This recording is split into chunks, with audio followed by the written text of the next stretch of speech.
Hello and welcome to this introduction video about the influence of Islam in the post-classical world. This map is a great place to start because it shows the trade routes and how they interact with the Abbasid Caliphate. And you can see that the Abbasid Caliphate is in this central area, the area that we talked about before as being the central part of the transcontinental trade network. But you can see how the trade networks really extend past the borders of the Abbasid dynasty. And along with trade, Islam also travels past the borders of the Abbasid dynasty. And so some of the most interesting cultural developments in Islam in this period happen outside of the borders of the Abbasid dynasty. That's not to downplay the importance of Baghdad and the scientific developments that happen there, but just to be interested in a little bit of how what happens outside of these central, very civilized, citified caliphates really matters too. So today we're going to look at 4 different places. First of all, here in what's called the Sahel, we're going to see the rise of 2 new Sudanic states of Mali and Songhay around the city of Timbuktu. Then also in Africa, on what's called the Swahili coast, we're going to look at how Islam impacted that area along with trade networks. We're going to look at the beginning of Islam in South Asia and the Delhi Sultanate and some of the interesting things that happened there. And finally, we're going to end with one of the most developed areas of the post-classical world, which has to be the Iberian Peninsula under the Cordoba Caliphate and the other Muslim dynasties in that area. So it's a great day. Let's get started. Oh, sorry.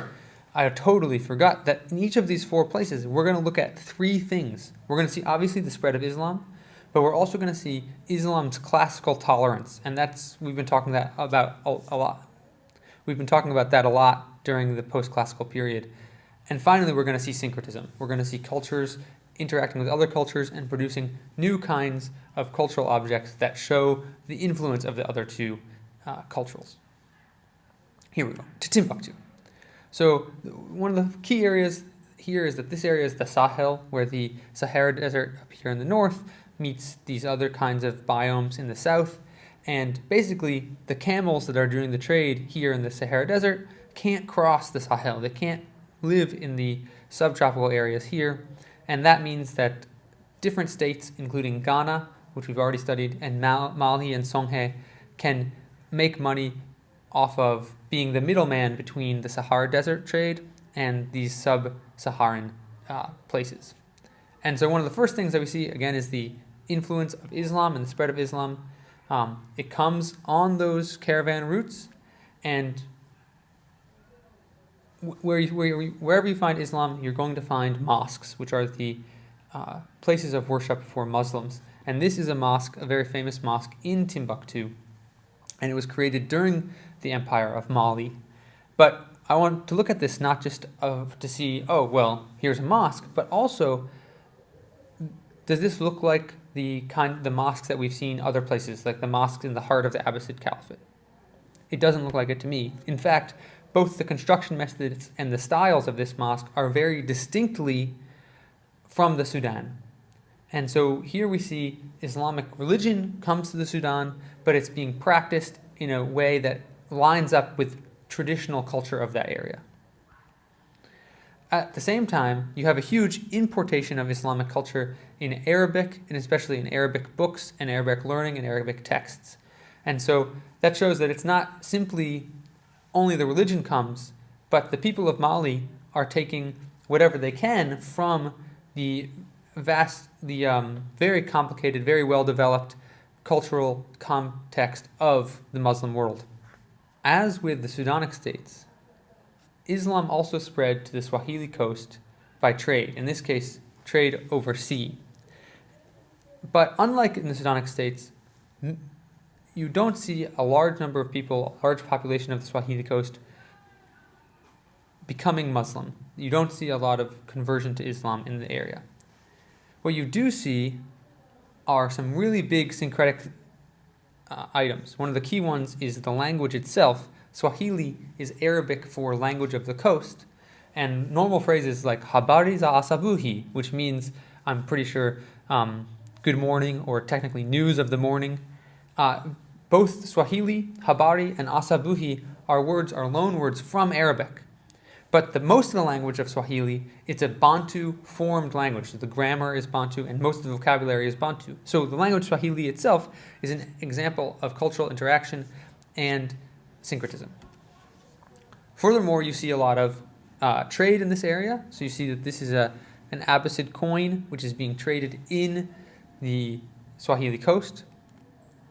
And finally, you see a lot of artistic influence. These kind of floral or geometric designs are very common with Muslim art, and you see those in the doorways in modern countries like Kenya and Tanzania that were part of the Swahili coast.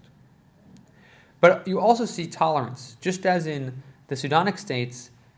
Muslims gained a lot of converts in that area, but many cultural aspects stayed the same. For instance, we saw the construction of the mosque was still made in traditional fashion. Also in the Sudanic states, the role of women, the status of women, was higher than it was in many areas in the Abbasid dynasty. That's also because women traditionally had higher status in those areas.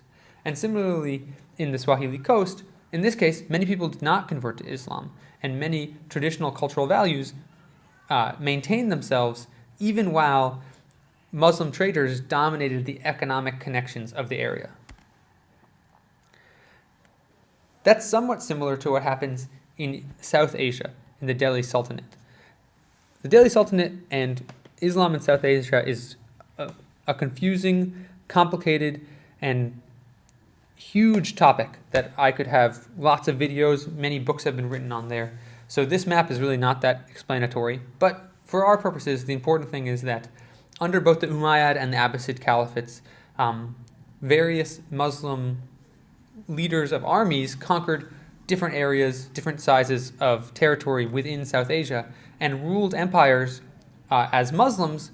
The empires were majority Hindu. So they had Muslim rulers, but most of the subjects still believed in Hinduism. At the same time, the Muslim rulers gained a large number of converts. And so once again, we're going to see the spread of Islam, tolerance, and syncretism here.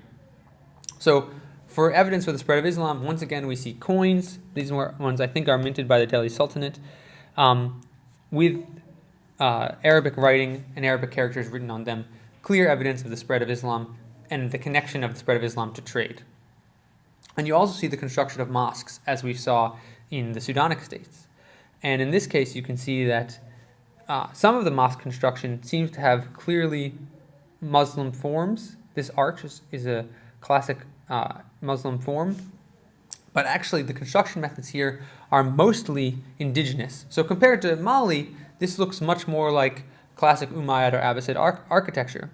But it's actually using local construction methods, local construction forces. And so, while not as strong as the Malian mosque, still represents a level of cultural syncretism, and especially a level of cultural adaptation, because this wall was built by the Muslim rulers, but this structure in the back had already existed, and these columns are part of what I think was a Hindu structure that existed beforehand. And finally, we get to go to Cordoba and Muslim Iberia.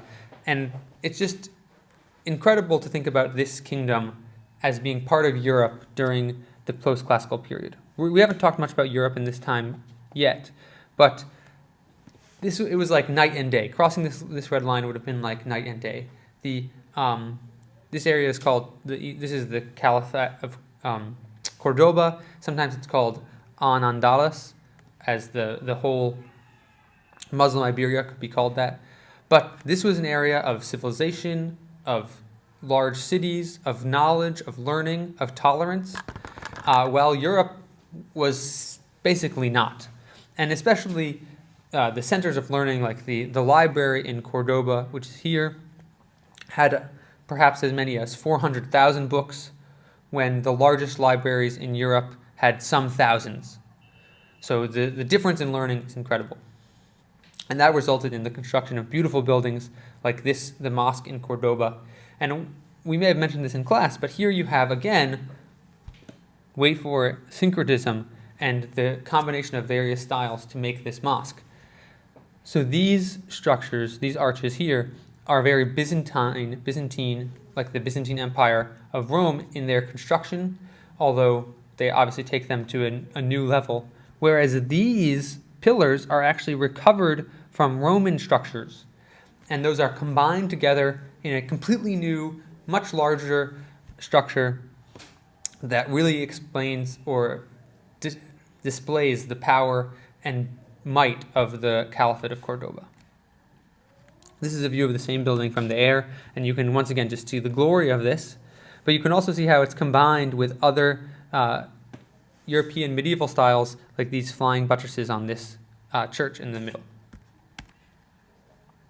Another element of the Cordoba Caliphate is its tolerance.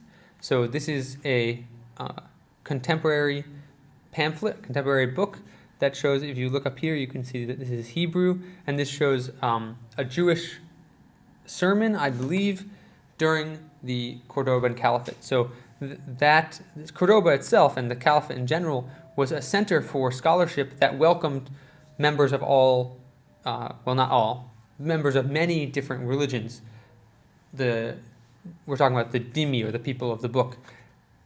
I don't want to make this sound too amazing and beautiful, because obviously there was clearly unequal treatment of Muslims and non-Muslims. So even here you have taxes and different rights that are given to Muslims. They often don't have to pay tax, and they have many more rights than the dhimmi, or the people of the book, like the Jews and Christians, who did have to pay certain taxes. But still, compared to the situation in other areas of the world at that time, it's an amazing place. And the result of that is just the development of further scholarship, the translation of many Greek and Latin texts, and perhaps most importantly for scholars of Europe, the transmission of those Greek and Latin texts into Europe, and the restoration of that Greek and Latin knowledge to Europe itself. And so that becomes very important when we study medieval Europe itself.